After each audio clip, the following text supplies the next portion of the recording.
जय हिंद एवरीवन, स्वागत है आपका हमारे channel Indian defence analysis Hindi में, जहां आपके लिए लेकर के आते हैं इंडियन डिफेंस की लेटेस्ट अपडेट्स को। और आज के अपने इस वीडियो में हम बात करेंगे भारतीय वायुसेना की स्क्वाड्रन स्ट्रेंथ के बारे में। हम जानेंगे भारतीय वायुसेना की ताकत आज कैसी है और आने वाले 1 से 1.5 दशक में भारतीय वायुसेना की स्थिति में कितना बदलाव होगा, इस पर भी हम बात करेंगे। और कौन कौन से फाइटर एयरक्राफ्ट इंडियन एयरफोर्स को विदा बोलेंगे और कौन कौन से फाइटर एयरक्राफ्ट इंडियन एयरफोर्स को ज्वाइन करेंगे, इस पे भी आज हम डिटेल में बात करने वाले हैं। तो बने रहिए वीडियो के अंत तक। दोस्तों, इस चीज़ में कोई भी संदेह नहीं है कि 2 फ्रंट वॉर की स्थिति में भारतीय वायुसेना की जो अनुमानित स्क्वाड्रन क्षमता होनी चाहिए वो 42 की होनी चाहिए, ताकि Indian air force high degree of surveillance operational readiness को मेंटेन कर सके। लेकिन इस चीज़ में भी कोई संदेह नहीं है कि जिस प्रकार की मौजूदा स्थिति है और जिस प्रकार से प्रोक्यूरमेंट प्रोग्राम आगे बढ़ रहे हैं, अगले 1 दशक तक भी हमें इन नंबर्स में कोई बड़ा इजाफा देखने को नहीं मिलेगा। जिसका मतलब ये है कि इंडियन एयरफोर्स को अपनी ज़रूरतों को पूरा करने के लिए एयरक्राफ्ट की क्वालिटी और कैपेबिलिटीज़ पर डिपेंड रहना पड़ेगा, ना कि उनकी क्वांटिटी पर। एक रिपोर्ट के हिसाब से भारतीय वायुसेना अभी मौजूदा समय में और आने वाले अगले 10 वर्षों में भी अंडर साइज ही रहने वाली है। इसमें कोई हमें बड़ा इजाफा देखने को नहीं मिलेगा। सबसे बड़ी दिक्कत यह है कि मौजूदा फाइटर स्क्वाड्रन क्षमता के साथ इंडियन एयरफोर्स 24/7 जो कॉम्बैट एयर पेट्रोल है या फिर एयर डिफेंस मिशन है, इनको मेंटेन करके नहीं रख सकती है। और इसमें भारतीय वायुसेना की जो दिक्कतें हैं वो और भी ज़्यादा बढ़ने वाली हैं। वो क्यों बढ़ने वाली हैं, इनके बारे में हम आगे चर्चा करेंगे। लेकिन लगातार भारतीय वायुसेना के द्वारा अपनी स्ट्रेंथ को बढ़ाने के जो प्रयास हैं वो किए जा रहे हैं, फिर चाहे वो इंडिजिनस फाइटर जेट्स का प्रोक्योरमेंट हो या फिर फॉरेन फाइटर्स की खरीद हो। ये सारे जो प्रोक्योरमेंट प्रोग्राम है ये लगातार आगे बढ़ रहे हैं, लेकिन इनकी रफ्तार काफ़ी कम है, जिसके चलते जो दिक्कतें हैं भारतीय वायुसेना की वो कम होने का नाम नहीं ले रही हैं। और आज के अपने इसी वीडियो में हम बात करने वाले हैं कि इस समय इंडियन एयरफोर्स का करंट स्टेटस क्या है और कौन कौन से फाइटर एयरक्राफ्ट इंडियन एयरफोर्स को ज्वाइन करेंगे। तो आइए शुरुआत करते हैं लाइट कॉम्बैट एयरक्राफ्ट तेजस मार्क 1 से।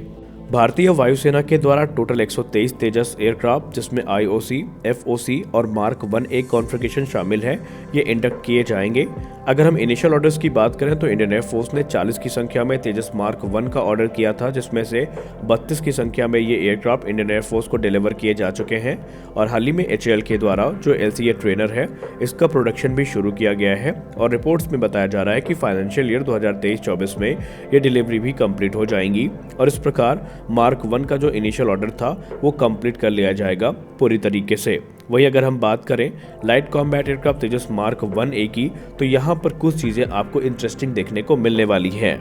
फरवरी 2021 को भारतीय वायुसेना ने एक बहुत बड़ा ऑर्डर प्लेस किया था, जो कि 83 तेजस मार्क 1A जेट्स का था। और अगर हम कॉन्ट्रैक्ट की बात करें, जो एग्रीमेंट हुई थी उसकी बात करें, तो 3 फाइटर जेट्स जो कि मार्क 1A कॉन्फ़िगरेशन के होने वाले हैं, ये वर्ष 2024 में डिलीवर किए जाएंगे। और बाकी के जो 80 फाइटर जेट्स हैं, ये वर्ष 2029 तक 16 एयरक्राफ्ट प्रति वर्ष की दर से भारतीय वायुसेना को डिलीवर किए जाएंगे। और इस प्रकार भारतीय वायुसेना की ताकत में ये इजाफा करेंगे। फरवरी 2023 में यह रिपोर्ट सामने आती है कि इंडियन एयरफोर्स सिर्फ इतना ही नहीं कर रही है, बल्कि अपने मिशन 470 को लेकर के आगे बढ़ रही है, जहां पर एडिशनल 50 तेजस मार्क 1A जेट्स के जो ऑर्डर्स हैं, इनकी बात कही गई है। हालांकि अभी तक इस पे कोई स्पष्ट रिपोर्ट सामने नहीं आई है, लेकिन यहाँ पर जो सॉलिड र्यूमर्स हैं वो यही कहते हैं कि भारतीय वायुसेना 50 की संख्या में जो एडिशनल तेजस मार्क 1A जेट्स का ऑर्डर है वो प्लेस करने वाली है। 7 अप्रैल 2023 का दिन हिंदुस्तान एरोनॉटिक्स लिमिटेड के लिए एक बहुत बड़ा दिन था, क्योंकि इस दिन हिंदुस्तान एरोनॉटिक्स लिमिटेड ने अपनी जो 3rd असेंबली कॉम्प्लेक्स है LCA तेजस का नासिक में, उसको इनॉग्रेट किया था। और ये जो नई प्रोडक्शन लाइन है, ये तेजस के प्रोडक्शन रेट को और भी ज़्यादा बूस्ट करेगी, यानी 16 एयरक्राफ्ट प्रति वर्ष की दर से बढ़ करके ये संख्या 24 एयरक्राफ्ट प्रति वर्ष की दर तक पहुंच जाएगी। और जब एडिशनल 50 तेजस मार्क 1A जेट्स का ऑर्डर दिया जाएगा, तो हिंदुस्तान एरोनॉटिक्स लिमिटेड अपने इस 3rd प्रोडक्शन लाइन का इस्तेमाल करेगी उन ऑर्डर्स को जल्द से जल्द कंप्लीट करने के लिए, जो कि भारतीय वायुसेना को सही समय पर डिलीवर किए जाएंगे। यानी अगर हम ओवरऑल नंबर्स को देखें, जो 40 तेजस मार्क 1, 83 तेजस मार्क 1A और अगर एडिशनल 50 तेजस मार्क 1A का ऑर्डर भी हम काउंट करते हैं, तो टोटल हमारे पास 173 की संख्या में ये जो एयरक्राफ्ट हैं भारतीय वायुसेना की फ्लीट में आने वाले निकट भविष्य में हमें देखने को मिलेंगे। लाइट कॉम्बैट एयरक्राफ्ट कैटेगरी से ऊपर उठ के अब हम बात करते हैं मीडियम वेट फाइटर की, जहां पर पहला नाम सामने आता है तेजस मार्क 2 का। ये वो एयरक्राफ्ट है जिसका इंतजार इस समय भारत में हर डिफेंस लवर कर रहा है। सबको तेजस मार्क 2 की पहली झलक का इंतजार है, लेकिन सबसे बड़ी बात यहाँ पर यह है कि भारतीय वायुसेना भी इसको लेकर के उतनी ही ज़्यादा यहाँ पर इंटरेस्टेड है जितने कि हम लोग। सितंबर 2022 में कैबिनेट कमेटी ऑन सिक्योरिटी के द्वारा 9,000 करोड़ रुपए की जो राशि है वो आवंटित करी गई थी, जिसका इस्तेमाल तेजस मार्क 2 के डेवलपमेंट, टेस्टिंग और सर्टिफिकेशन में किया जाना है। रिपोर्ट्स ये क्लेम करती हैं कि फ्रांस में जून 2023 तक तेजस मार्क 2 का जो एयर इनटेक टेस्ट है ये कंप्लीट कर लिया जाएगा और उसके बाद तेजस मार्क 2 का जो रोल आउट है ये हमें वर्ष 2024 के मध्य तक या 2024 के अंत तक देखने को मिलेगा। आपको बताना चाहेंगे कि तेजस मार्क 2 का जो एयर इनटेक है वो काफ़ी हद तक मार्क 1 के साथ सिमिलरिटीज को शेयर करता है और डीआरडीओ इस चीज़ को लेकर के कॉन्फिडेंट है कि सारे जो प्रोसेस हैं ये सही समय पर कंप्लीट किए जाएंगे और जो पहला प्रोटोटाइप है ये 2024 में वहाँ पर रोल आउट कर दिया जाएगा। इसकी जो पहली उड़ान है वो 1 वर्ष बाद यानी 2025 में आयोजित करी जाएगी और ये वर्ष 2028 से प्रोडक्शन में उतर जाएंगे। इंडियन एयरफोर्स की बात करें तो इस समय इंडियन एयरफोर्स तेजस मार्क 2 की 6 स्क्वाड्रन को लेकर के प्रतिबद्ध है, लेकिन अलग अलग हम मीडिया सोर्सेस की बात माने तो एक बार जब 6 स्क्वाड्रन के ऑर्डर पूरे हो जाएंगे तो एडिशनल 50 तेजस मार्क 2 का ऑर्डर फिर से प्लेस किया जाएगा, जो कि अपग्रेडेड कॉन्फ़िगरेशन में होंगे। हालांकि अभी सिर्फ ये रिपोर्ट्स हैं, इसको लेकर के एचएएल ने कोई भी ऑफिशियल टिप्पणी नहीं करी है।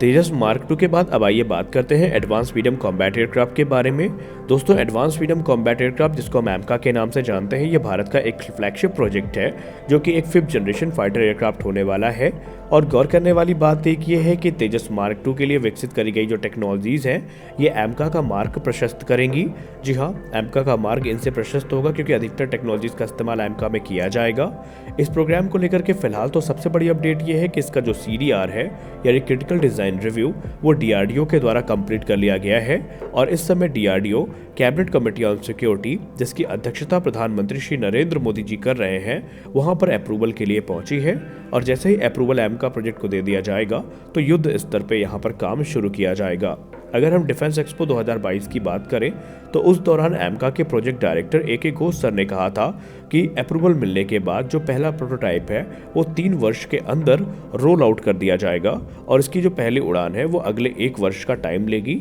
यानी रोल आउट होने के 1 वर्ष के बाद इसकी जो पहली उड़ान है उसको भी आयोजित कर लिया जाएगा और बाद में इसकी जो अलग अलग टेस्टिंग है वो होती रहेंगी। इंडियन एयरफोर्स एमका की 7 स्क्वाड्रन को लेकर के प्रतिबद्ध है, जिसमें से एमका मार्क 1 की 2 स्क्वाड्रन होने वाली हैं और एमका मार्क 2 की 5 स्क्वाड्रन होने वाली हैं, जो कि भारतीय वायुसेना के द्वारा खरीदी जाएंगी।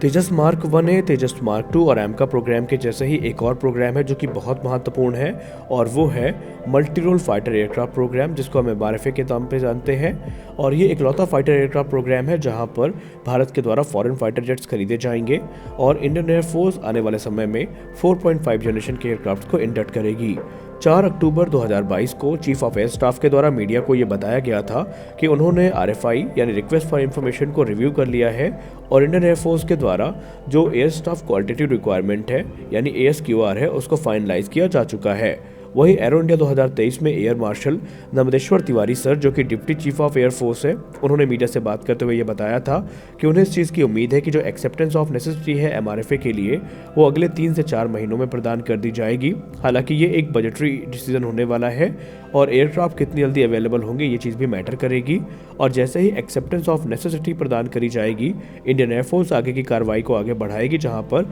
एक detailed request for proposal issue किया जाएगा। इंडियन एयरफोर्स की एक कमिटमेंट और सामने आई है जहां पर वो चाहते हैं कि जो ओरिजिनल इक्विपमेंट मैन्युफैक्चरर हैं जो कि प्लेटफॉर्म्स को बनाते हैं वो अधिक से अधिक इंडियन इंडिजिनस कंटेंट्स का इस्तेमाल करें ताकि जो मेक इन इंडिया इनिशिएटिव है उसको भी यहां पर सहायता की जा सके। चीफ ऑफ एयर स्टाफ ने ये कहा है कि MRFA प्रोग्राम के अंतर्गत इंडियन एयरफोर्स को 4.5 से लेकर के 5th जनरेशन तक के जो एयरक्राफ्ट्स हैं इनकी ज़रूरत है या इनको देख रही है भारतीय वायुसेना। इंडियन एयरफोर्स तकरीबन 6 स्क्वाड्रन्स को लेकर के कमिटेड है जो कि MRFA प्रोग्राम के अंतर्गत खरीदी जाएंगी और ये खरीद buy global make in India initiative के अंतर्गत होगी और इसको लेकर के जो RFP है ये बहुत जल्द इशू करी जाएगी और एक बार IFP के इशू होने के 3 वर्ष के अंदर ये जो डील है ये कंप्लीट भी कर ली जाएगी। अब आइए बात करते हैं कि वर्ष 2022 से 23 में इंडियन एयरफोर्स की फाइटर स्क्वाड्रन क्षमता कितनी है और आने वाले समय में ये घटेगी या बढ़ेगी, इस पे भी बात करते हैं।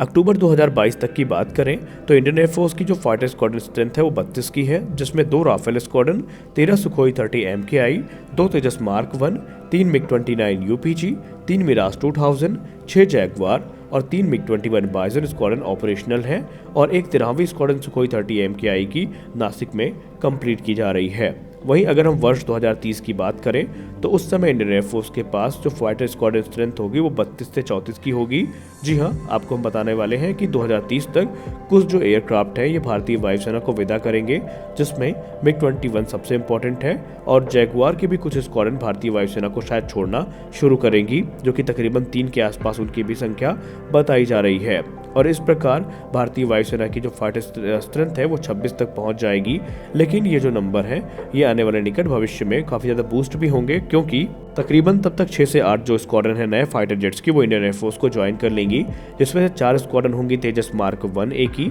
और तकरीबन 1 से 2 स्क्वाड्रन होंगी तेजस मार्क 2 की और 1 से 2 जो स्क्वाड्रन है वो MRFA प्रोग्राम के अंतर्गत जो भी फाइटर एयरक्राफ्ट सेलेक्ट किया जाएगा उसकी होंगी। इस प्रकार जो नंबर्स हैं वो मेंटेन रहेंगे। वहीं अगर हम बात करें वर्ष 2035 तक की तो उस समय इंडियन एयरफोर्स की ताकत में काफ़ी बड़ा इजाफा हमको देखने को मिलेगा, क्योंकि उस समय तक इंडियन एयरफोर्स की जो फाइटर स्ट्रेंथ होगी वो 36 से लेकर के 37 स्क्वाड्रन तक होने वाली है। क्योंकि वर्ष 2030 से भारतीय एविएशन इंडस्ट्री इस चीज़ की गवाह बनेगी कि किस प्रकार तेज रफ्तार से फाइटर जेट्स का जो इंडक्शन है वो किया जा रहा है। क्योंकि तेजस मार्क 2 की बात करें तो वो न सिर्फ प्रोडक्शन में उतर चुका होगा बल्कि 16 एयरक्राफ्ट प्रति वर्ष के दर से भारतीय वायुसेना को ज्वाइन भी कर रहा होगा और तेजस मार्क 1A के ऑर्डर तब तक कंप्लीट कर लिए जाएंगे और उसकी जो प्रोडक्शन लाइन है वो एमका के लिए फ्री हो जाएगी। एमका मार्क 1 भी प्रोडक्शन में उतर चुका होगा वर्ष 2030 तक और इसकी जो डिलीवरी है वो भी शुरू कर दी जाएगी। वही MRFA प्रोग्राम के अंतर्गत जो भी फाइटर एयरक्राफ्ट सेलेक्ट किए जाएंगे वो तकरीबन 12 एयरक्राफ्ट प्रति वर्ष की दर से भारतीय वायुसेना को ज्वाइन करेंगे और एमका मार्क 2 भी वर्ष 2032 तक प्रोडक्शन में आ जाएगा। इस चीज़ की पूरी उम्मीद है, यानी कि 6 स्क्वाड्रन तेजस मार्क 1 और मार्क 1A और तेजस मार्क 2 की 6 स्क्वाड्रन और MRFA की जो 6 स्क्वाड्रन है इनके अलावा 13 squadron Sukhoi 30 MKI, 2 squadron Rafale और 2 स्क्वाड्रन जो एमका मार्क 1 की है और 2 से 3 स्क्वाड्रन जो एमका मार्क 2 की है। इस प्रकार इंडियन एयरफोर्स की जो टोटल फाइटर स्ट्रेंथ होगी वो 36 से 37 स्क्वाड्रन की होने वाली है, जो कि बड़े नंबर्स हैं। लेकिन वर्ष 2040 तक ये अनुमानित है कि भारतीय वायुसेना अपनी जो रिक्वायर्ड स्ट्रेंथ है उसको प्राप्त कर लेगी। तो आज के इस वीडियो में बस इतना ही, मिलते हैं अगले वीडियो में कुछ और अपडेट्स के साथ। तब तक के लिए जय हिंद।